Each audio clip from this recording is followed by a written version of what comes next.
and we're here to talk about SEO and steak and margaritas. I know it doesn't take a lot to get you ranting and raving about the ills of the world, the evils of the world of SEO. I know you were thinking about talking about clients who maybe don't do the best job on their own SEO. What have you got?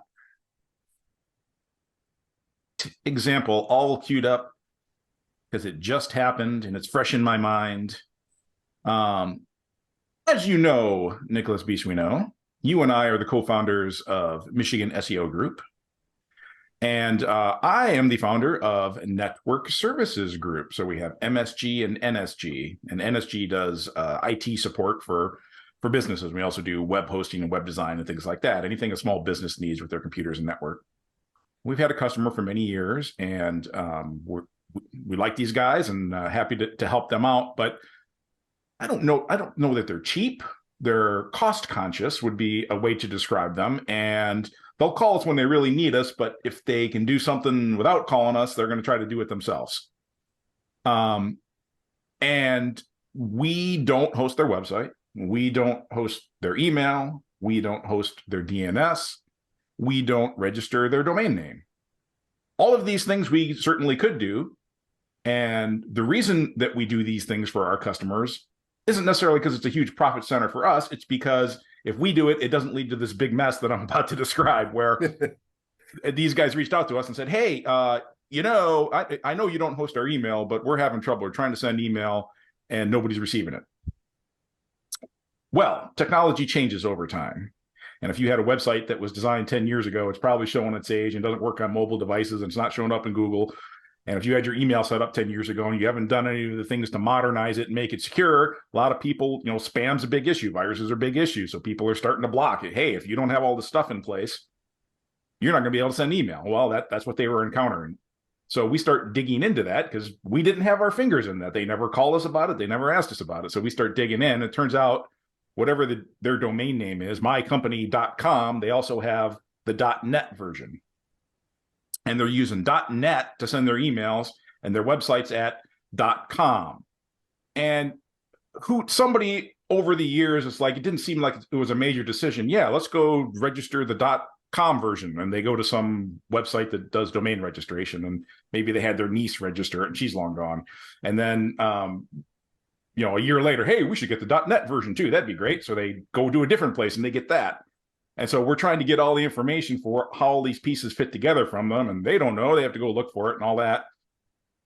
So we finally get access to it, and we make the change that is going to allow their email to function much better. But while we're looking into that, we notice they have two websites. One is on the .net, and it basically comes up to a page that says, this isn't our website. You need to go here instead. So you click there, and it takes you to the .com version. Well, the .com version, somebody's niece's, uncle's, I don't know, whoever it was, set up this WordPress website. Go back and listen to our podcast about WordPress a couple of years ago, and maybe they've been updating it, but updating it in terms of they'll put new content on it, but not updating it in terms of applying security updates. What happens when you ignore WordPress and don't apply security updates? Oh, boy. You click to go to this site, and all of a sudden it's serving up malware and pharmaceutical links. And we figure out, well, the .net's showing up in Google, even though it's the only one page that says this is on our website, go here, but the other one isn't. Why is that? Well, because Google blocked it because it's serving up malware.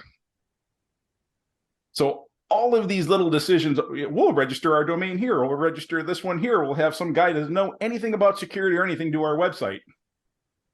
And he's really good at updating it, but he's not so good at the admin side.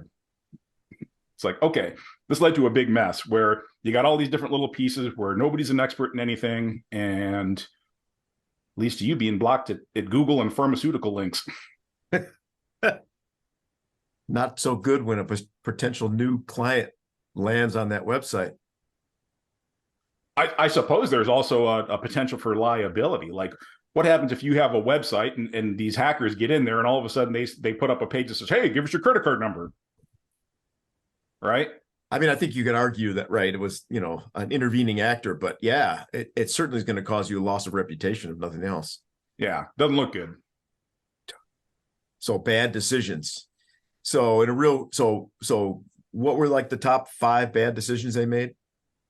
Well, it just seems like, registering a domain name, it shouldn't be that hard. Like, you can go to anybody and do that. You can go to GoDaddy, or you can go to Network Solutions, or they found these 2 or 3 other places. But at the end of the day, I'm not saying, I mean, maybe GoDaddy's fine, but at the end of the day, you don't know anybody there. They don't know you. They don't care about you. They care about getting you off the phone. And if anything goes wrong or you forgot your password, it's going to be this big rigmarole. The reason that we started registering domain names is because we do have a relationship, and you can call us, and we're not going to lose your password, right? And we're not going to have to deal with 5 people to figure out where all this stuff is and get all these passwords that maybe 3 people forgot or didn't know or whatever else. So I guess that you want to make sure who you're dealing with. Number one, you have a relationship with, and number 2, they're good at what they do. Yeah, well, it brings to mind some of the clients that we've worked with. Often we've rescued them from a similar situation, and it just seems like, there's the kind of DIY person who really slows down and takes the time to get each piece right, and they can do a pretty good job, although they probably don't have the kind of global awareness of the state of the art that we do, and they probably don't have the specific team members with technical skills, but they could do okay, and probably not scuttle their own online presence.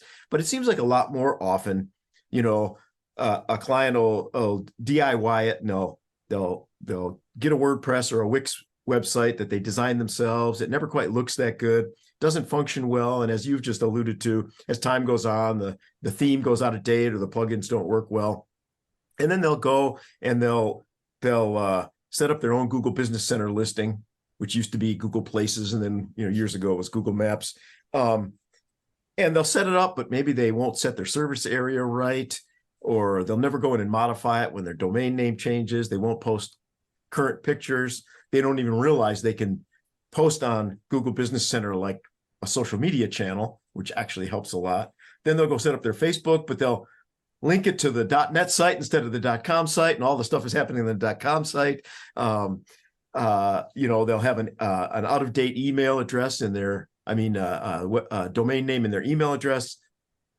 And the conglomeration of that is almost worse than just doing one thing well, like having a really good website and not having all these other pieces out there, just because of the complexity. It wasn't that long ago, a couple of years ago, we had a client come in and they had like 5 service providers. They had come to us, 3 years ago and said, "Oh, here's a global look at all the things we want to get done. Can you do those?" And we said, "Absolutely. Here's how that would look. Here's how much it would cost you." And they're like, too much. So they go away. They're kind of busy. They're a little scatterbrained, and they end up trying to do a lot themselves, but they end up getting like 5 service providers. And none of those service providers is great at what they do, by the way, but they're also, nobody's talking to each other, and it's just a mess. So finally, 2 years ago, they come to us in desperation and they say, "Oh my God, not only is everything a mess individually, but none of it works well together. And we're paying way more than we would have paid you to do all that stuff." And, in 3 months of working with us, we were able to organize all that stuff and pull it together. So there's definitely a right way and a wrong way, and there's probably a spectrum. And I thought maybe what we could do just real quick is, I'm going to try to jot down some notes on this, like go from best to worst, just brainstorm some ideas from best to worst, whether it be websites or Google Business Center or social media or anything else. Which end of the spectrum would you like to start on? How about the sales end of the spectrum? Do tell.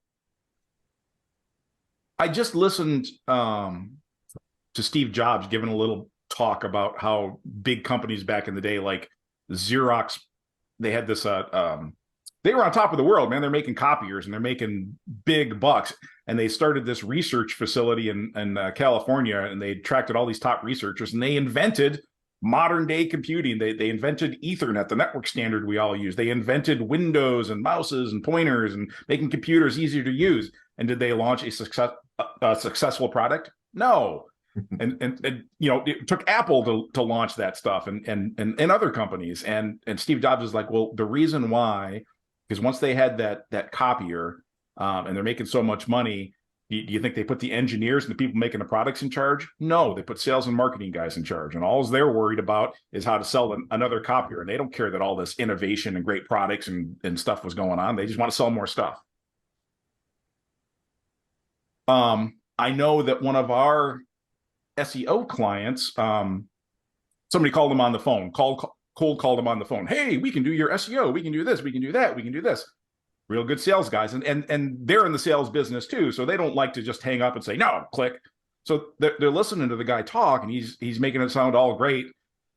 Listen, somebody cold calls you and tells you that they can do SEO. It's never, the story's not going to end well. It's like gas station sushi, right? But he's going on and on and on. And so they call me and they're trying to say, well, I need to review that with our SEO people to make sure that what you're doing isn't going to enter.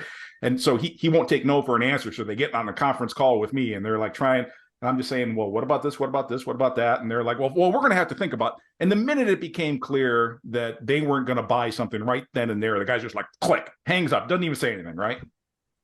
So you have to watch out for the people who are sales driven, where there's a salesperson and their only goal is to sell you something. And you don't make the sale, they're done with you. And worse, they do make the sale and they're still done with you, right? That's the person you have the relationship with. And now you've never met the people who are going to be working with you and doing the work. They don't care about you. You don't, right? You don't know them. You can't have a conversation. The one guy that you did have a conversation with isn't returning your calls because he doesn't care about you now. He wants to sell to somebody else. 100%. It's not limited to big companies, right? Small companies can be sales driven and suck too, but it just kind of goes to my rule about corporations. They may start out with the goal to serve clients, but when they get big enough, it always seems like they end up serving the people that work there more than the people they originally were intended to serve.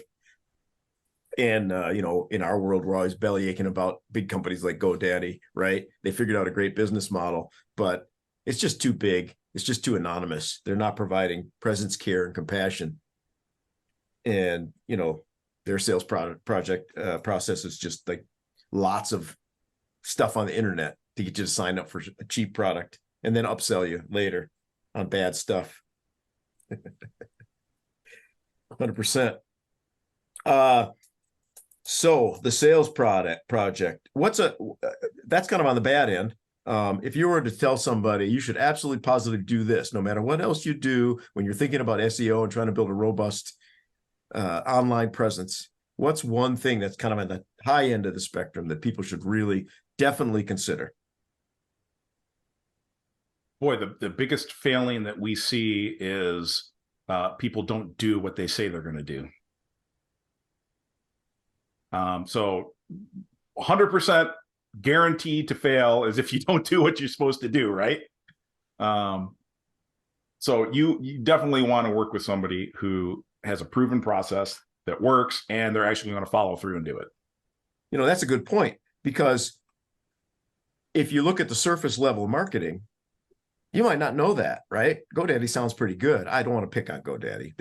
They deliver a fine product for certain use, right? But a lot of companies sound great. Oh, get this, get that. It's gonna be wonderful, reasonable price point, friendly. People, the ad features people on a picnic with the sun going down behind them, and birds chirping, and everybody's happy if you just sign up for this website service.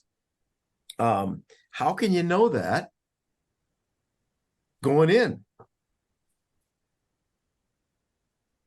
I think there's a couple of clues. One, it goes back to what I just said. It's like, can you have a relationship with somebody, sit down across a desk from them, pick up the phone, send them an email, get a personalized response, not from a sales guy who doesn't do any of the work or it's 10 steps removed from who makes the magic happen, but from somebody who can actually, number one, knows you, cares about you, can actually get something done.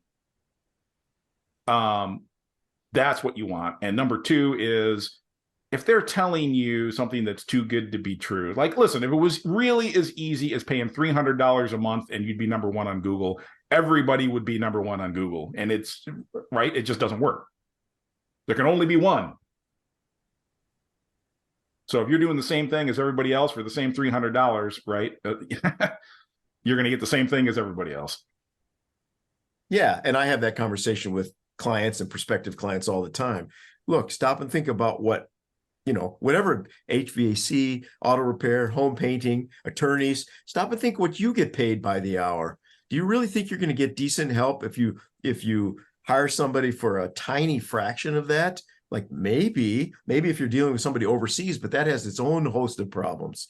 Like, you've got to be reasonable about it. Yeah, we all want to save money. Nobody wants to waste money. We get it. But at the same time, if you want professional results, you got to be willing to pay a professional to do it. And, we tell them up front, costs us about this much to provide our level of service. This is what it costs you. We'll try to economize where we can, but it's probably more important to do a really good job, pay the fare, and have a lot more business than it is to be nitpicky about nickels and dimes forever and just stay where you are. Have the same marketing problems in 5 years that you have today. That's not a recipe for success. Something else that is not a recipe for success is we had a customer come to us where they had hired one of these places that I don't know what they charge. In fact, I don't even think it was cheap. I think whatever this place was charging them was pretty expensive. But regardless, this company they hired put everything in their name. They own everything, not the customer. Like, you build a website for somebody, you think the customer owns the website, right? Or at least the content on it. I understand there's website builders out there like Wix, where their magic sauce is making this real easy thing where you can drag and drop. They're not going to give you that if you want to move your website somewhere else, but they're going to give you the pictures you used on your website and the wording you used on your website. And this place didn't do that. They're like, nope, you can't use anything. That's ours, right? So they're doing SEO for themselves, not for you. What's frustrating about that is that these people are past clients of ours that for various economic reasons went away for a while and then came back to us, but they should know better. These guys are sophisticated business people. They've been around a long time. They're smart. They're involved in the community. I suspect, if I had to dig in and play detective, that they probably got sold just as we're talking to, right? The right guy with the right words came in at the right time, sold them on something that maybe worked a little bit for a while, but then when they came to us, man, it was a disaster. Not only was it a disaster in terms of their online presence when they came to us, but as you said, it was a disaster trying to rescue them from that. It took us a lot of work to save all the stuff that was going so badly because the company that provided the services for them was keeping everything in their own name. Yeah, we make a point of, making sure that we register whatever we can in our customers' names, right? It's theirs. They own it. We have access to it a lot of the time, so we can manage it and do all that stuff. But if anybody needs to go away for whatever reason, it's yours. Here you go. We'll help with the transition. And I mean, we're reputable and we're honest, and we're going to do what's best for our clients. Yeah, well, in the old days, right, we used to say one of the reasons you should hire us is because we'll sit across the desk and you can yell at us if you're not happy. Well, we don't get a lot of yelling because we work really, really hard. But even if we work with clients who are far away, we try to maintain that same level of service. It's what I'd want. I love walking into a restaurant and knowing the owner. You're going to get more personal service. They're friendly. They're happy to see you. You shake hands with them, you talk, you find out a little bit what's going on. That's a way better experience than just going into a random restaurant, even if the food's good. And there was a TV show about that. It's called Friends, or not Friends, Cheers. No, Cheers. Yeah, Cheers. You walk into the bar, right? Right. It's just way better. And whether the companies I mentioned earlier, whether that's an HVAC company, that's a house painter, like the happy thing about in the business we're in is we can call somebody up. If my furnace goes out, I can call the owner and I can say, hey man, who do I call in your company to get my furnace fixed? And usually, even if I don't ask for it, I've got a service guy there within 2 or 3 hours, and I've had a water heater changed within 5 hours of my call. Like, or I want a certain dish at a restaurant that they don't normally make. I just, email the guy or text him and say, hey, I'm coming over. What do you think? And he goes, hey, man, by the time you get there, it's going to be there for you. That's a great, great feeling. And we try to provide the same level of service to the folks that pay us to do their work for them. Absolutely. Speaking of food, this conversation, like all, makes me hungry. I'm thinking about steak and margaritas. Well, look at you. You have any current updates to share? Sadly, I can hear wah, wah, wah. I believe I had grand plans for this giant cowboy steak, and it's sadly still sitting in the freezer. Oh, come on, man. You got to do better. But do you have any parallel experiences, near steak experiences? Well, I ignited a firestorm yesterday when I posted a question on social media that said, would it be rude for me to fire up my smoker for 6 hours in the middle of an air quality emergency? And tons of people that, laughed and replied and whatever else, but pretty much everybody said no. It's like be a grain of sand on the beach.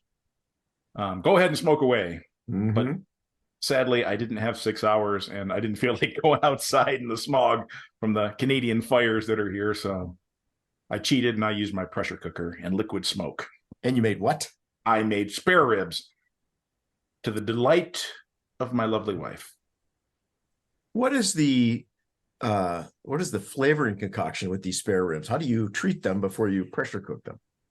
That is an excellent question. I make my own spice rub with, I use some kind of a binder. Usually I use avocado oil, but sadly I am out. So I used yellow mustard. I just smeared yellow mustard all over it. Doesn't taste like mustard, just helps as a binder to make the stuff stick to it. Then I mixed in a bowl, like a big tablespoon or more of salt, pepper, garlic powder, chipotle chili pepper, smoked paprika, and cumin, and brown sugar. Ooh.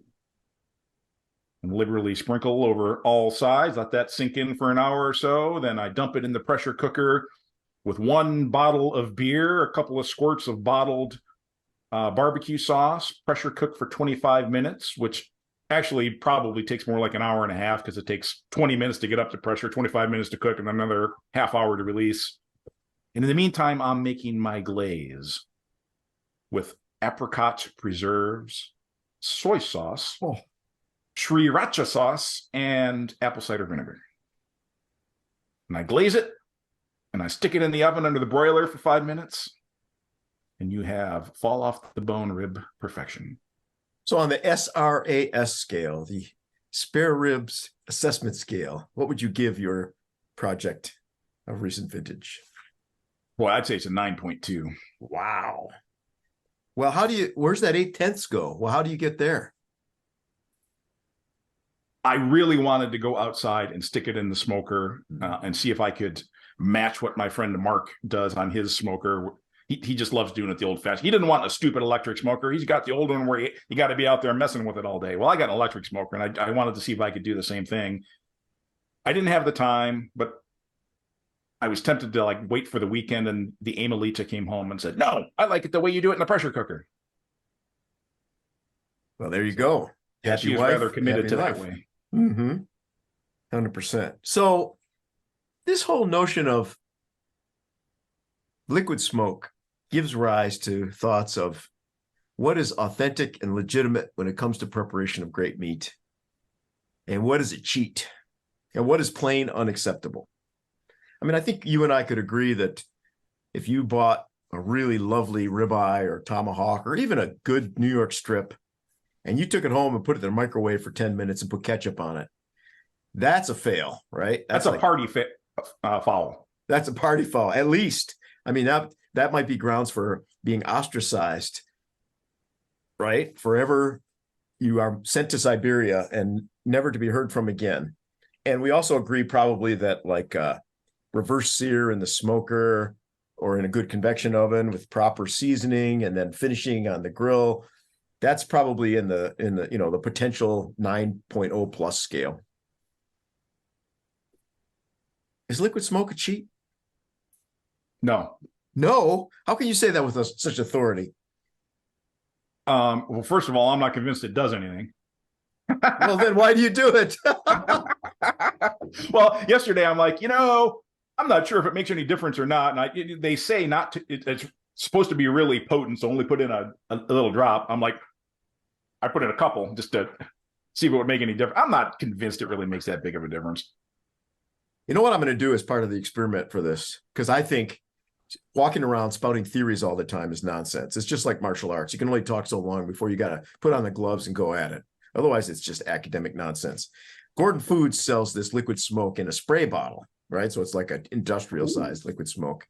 I'm going to get one of those and I'm going to spray it on the next steak that I grill and just see what it does, whether that's creates an acceptable outcome, or whether it seems like the GoDaddy of steak grilling methods. Look, I don't think it's cheating, but I think you're gonna, if you want that smoky flavor, it's no replacement for going in the smoker. Well, listen, there's a refinement to this idea of smoky flavor that I want to get into. Or my alarm just went off, so we have to wrap this up. But there's the kind of smoky flavor that you get from putting it in the smoker, right? You've got a smoker, you've got wood burning, it's generating smoke, whatever the temperature is, you're creating smoke. But there's another kind of flavor, which is the flavor you get when you go on a grill and you grill something on a grill that maybe you have hardwood in there, right? And a lot of times you walk by a place that makes burgers and you just go, oh my God, that smell. But oftentimes the burgers don't taste like they smell, right? There's just something about grilling outside and a certain smell that you want that flavor captured in your hamburgers or your steak or anything else.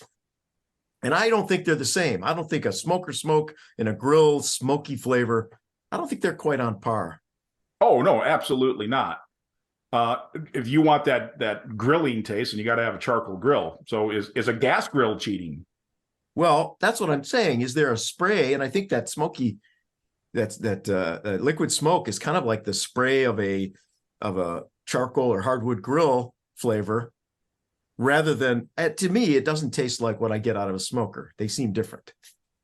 I bought this little, I have a gas grill, and I bought this little box that you're supposed to put the wood chips in and spritz them down or something, and it kind of smokes up. And I've only used it the once, and it was an abysmal failure, and maybe I didn't do it right, so I'll have to try it again.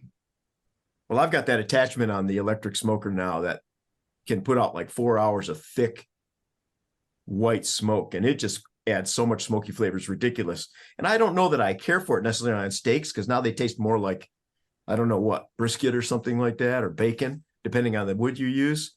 But when you're making ribs or a brisket, man, bring it, right? That's a great smoky flavor. All right. Well, we didn't get to my hoped for spectrum of steak preparation quality listing, but I'll whip up a list and present it to you, and we can start digging in on that a little bit more next time as well. Sounds good. Thank you so much. Have a wonderful weekend. I know 4th of July is coming up, and I suppose next Friday, both of us are obligated to have at least one great story about a steak and margarita experience. Outstanding. Rock and roll.